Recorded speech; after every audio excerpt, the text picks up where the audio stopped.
no tuvo mayores consecuencias de sangre para ninguno de los adversarios.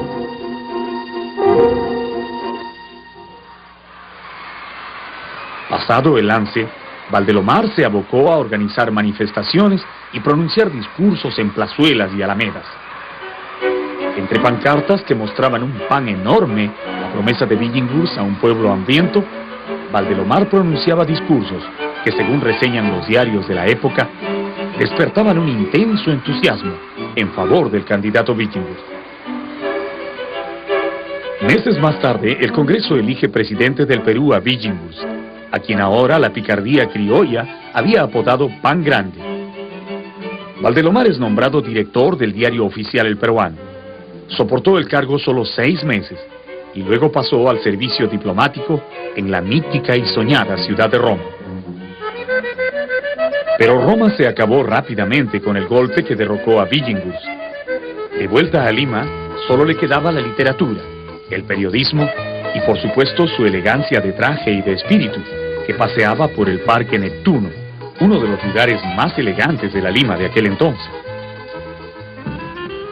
Al Parque Neptuno iba después de hastiarse de tabaco en el Palais Concert y las redacciones de los diarios. Según Luis Alberto Sánchez, su biógrafo, Valdelomar caminaba como un príncipe del Renacimiento. En el parque, bajo la mirada del dios romano del mar, él y sus amigos leían y comentaban el último libro de literatura llegado a Lima. Pero sus agudos comentarios y críticas dichos en un café o en el transcurso de una caminata se perdían vanamente sin llegar al gran público. De tal forma que Valdelomar comienza a pensar en fundar una revista que fije las ideas propias y difunda las nuevas que venían de Europa, que en ese entonces vivía los horrores de la Primera Guerra Mundial. Como consecuencia de la guerra, las ideas artísticas y literarias habían perdido estabilidad. Los viejos conceptos ya no servían a las nuevas generaciones. Había que asumir los nuevos, cambiar, ponerse al día. Con ese objetivo, Valdelomar y sus amigos fundan la revista Colónida. Colónida es un nombre que aparentemente alude al descubridor de América. Como Colón, ellos también viajaban hacia un nuevo mundo. En Colónida publicaron los más notables pensadores de la época, como José Santos Chocano, José María Eguren, José Carlos Mariátegui, Percy Gibson, Federico More, Enrique Carrillo y Enrique Bustamante y Vallivian, entre muchísimos otros. La revista Colónida solo alcanzó 4 números, pero fueron suficientes para que hoy día constituyan una referencia obligada para conocer el nacimiento de la literatura contemporánea en nuestro país.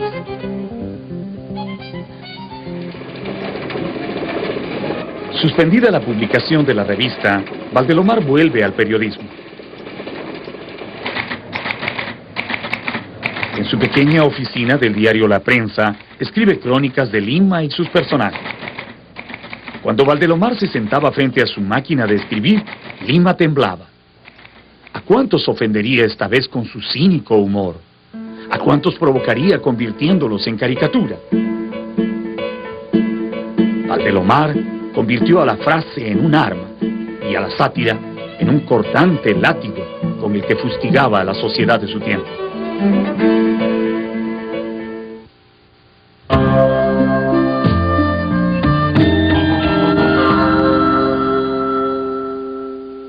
Cuando Valdelomar se ubicó en su oficina de redacción de La Prensa, sus lectores comenzaron a comprar el diario con expectativa. Sabían que el escritor, cuando ejercía el periodismo, desplegaba un estilo elegante y lleno de pullas humorísticas. Diariamente, desde su columna Palabras, Valdelomar empezó a burlarse de los políticos y de los poderosos que administraban el poder en el Perú. Cada mañana, el público esperaba con entusiasmo la frase que los describiera, siempre rápida, precisa y llena de ingenio.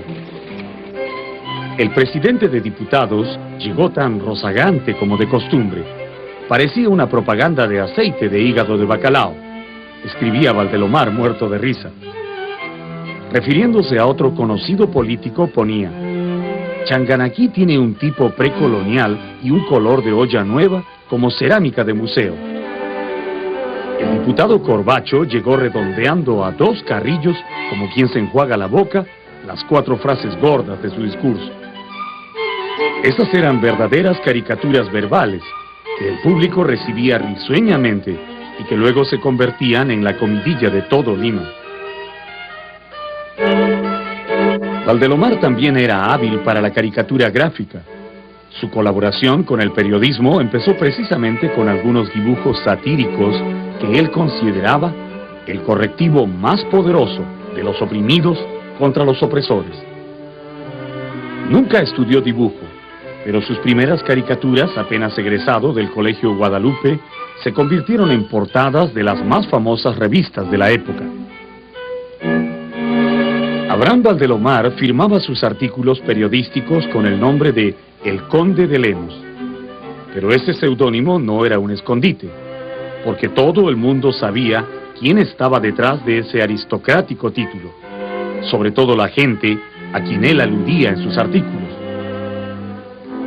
Un amigo suyo escribió un día: a Valdelomar se le censura acremente, con una cólera digna de mejor motivo, pero cuando leen El Conde de Lemos al final de un artículo, nadie deja de leerlo íntegro. Por su parte, a Valdelomar no lo afectaban las críticas ni comentarios. Él seguía paseando y escribiendo, sin prestar atención a las furias de quienes, según él, tenían el corazón en forma de sapo y la lengua en forma de víbora. Pero no todo el periodismo de Valdelomar era irreverente. Las crónicas de viajero que envió desde Roma muestran a un hombre muy sensible, proclive a la piedad y a la solidaridad con los más débiles. En Europa él vio la Roma cultural, la imponente ciudad museo, pero la que más lo conmovió fue la Roma de los rincones, de estatuas mutiladas y callejuelas en su miseria. La Roma triste, misteriosa, pensativa, dulce y evocadora. Esa es la que más me atrae, escribió en una de sus crónicas. En el diario La Prensa tuvo a su cargo varias secciones. Las dejaba y las retomaba a veces para desarrollar nuevas ideas, otras para registrar los acontecimientos de Lima. En sus artículos se puede leer sobre los circos que visitaban Lima en ese tiempo, y donde Valdelomar reflexiona con gracia frente a cada número del programa. Están las carreras de caballos en el hipódromo de Santa Beatriz, donde caballeros y damas lucían sus elegancias. Están las bailarinas rusas que llegaron a la capital, y los actores de alta escuela que venían de Italia. Está la vida social, política y cultural de Lima de las primeras décadas de nuestro siglo, cuando todo parecía nuevo y hermoso. Valdelomar entrevistaba a todo personaje ilustre que se detenía en Lima, pero su entrevista más memorable fue una que hizo solo con la imaginación, y su entrevistado fue nada menos que el Señor de los Milagros, con quien conversó de esta forma. ¿Quién eres tú?, le preguntó el señor. Soy periodista, señor, y villingurista, respondió Valdelomar. Periodista, gente nueva. En mi tiempo no había periodistas. Por eso te crucificaron sin protesta. Ya hubiera habido en Judea un diario de oposición para ver las cosas que le dijera San Pedro a Pilatos, remataba el escritor. La época del Conde de Lemos fue una época de escritores que repartían su tiempo entre la escritura de sus obras de ficción y el periodismo. Uno de ellos era Leonidas Yerovi, poeta y autor teatral, amigo y compañero de Valdelomar en las redacciones de La Prensa. Un día de febrero de 1917, Yerovi fue asesinado en la puerta del diario por un marido celoso. Valdelomar leyó un discurso ante el féretro de su amigo y dijo: Oye, hermano Leonidas, yo te quiero contar lo que ha pasado. Yo vivo allá en Barranco, junto al mar. Yo estaba soñando a la aurora, cuando entró mi madre sollozante y me dijo: corre, corre, un hombre malo ha matado a tu amigo. El discurso era hermoso, pero informal, narrativo y extraño para un rito funerario. Valdelomar fue rechazado casi violentamente por los asistentes. Muy pocos comprendieron al escritor, que aún en ese tipo de textos tenía tenía necesidad de ser distinto. Hablar o escribir acerca de la muerte era algo constante en Valdelomar. En su oficina del diario La Prensa lo acompañaba siempre Omega, la calavera amiga que el escritor llevó al estudio del pintor portugués Raúl María Pereira para ser retratado junto a ella. La llegada a Lima del torero español Juan Belmonte también fue motivo para reflexionar sobre la muerte.